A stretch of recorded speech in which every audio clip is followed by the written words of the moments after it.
ថ្ងៃប្រហោះទី24ខែមេសាឆ្នាំ2025នៅទីស្នាក់ការសាខាកាបានខំកម្ពុជាខេត្តស្វាយរៀងហើយដល់ពេញពូសាប្រធានគណៈកម្មាធិការសាខាបានដឹកនាំកិច្ចប្រជុំបូកសរុបលទ្ធផលការងារប្រចាំត្រីមាសទី1និងលើកទិសដៅរង្វាត់ការងារបន្តត្រីមាសទី2ឆ្នាំ2025ក្នុងពិធីនេះដែរក៏មានការអញ្ជើញចូលរួមពីលោកជំទាវហៅចន្ទត្រីទី2ចៅបរុនអនុប្រធានគណៈកម្មាធិការសាខាព្រមទាំងឯកឧត្តមលោកជំទាវគណៈកម្មាធិការសាខា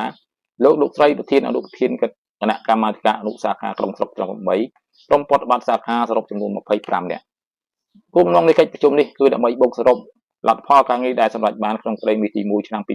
2025ក៏ដូចជាបញ្ហាប្រឈមនានាដែលសាខាអនុសាខាជួបប្រទះនិងធ្វើការដោះស្រាយនៅសំណុំពរមួយចំនួនដែលមាននៅថ្នាក់សាខានិងអនុសាខា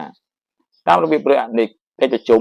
ដែលបានគ្រោងទុកឯកឧត្តមពេញមុសាបានមានប្រសាសន៍បើកកិច្ចប្រជុំដោយសម្ដែងនៅការកោតសរចំពោះការខិតខំប្រឹងប្រែងយកពីកម្លាំងកាយចិត្ត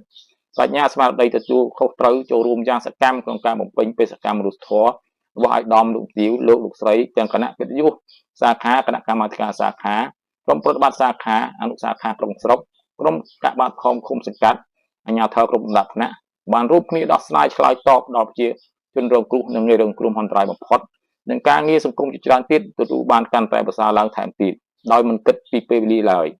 ហើយសូមឲ្យឧត្តមលោកទាវលោកស្រីគណៈកម្មាធិការសាខានិងអនុសាខាក្រុងស្រុកយកចិត្តទុកដាក់តាមដានស្ដាប់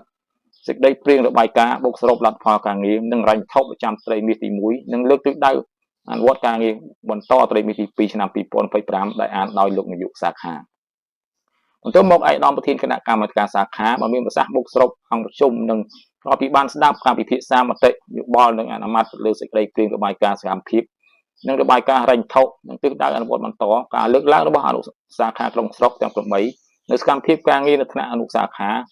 ពិភាក្សាលើក្តីព្រៀងការរៀបចំនិងការប្រព្រឹត្តទៅរបស់សាខាណាទី6ការពិភាក្សានៃការអំពាវនាវសប្បុរសជនចូលរួមឧបត្ថម្ភនាឱកាសអបអរខួបទី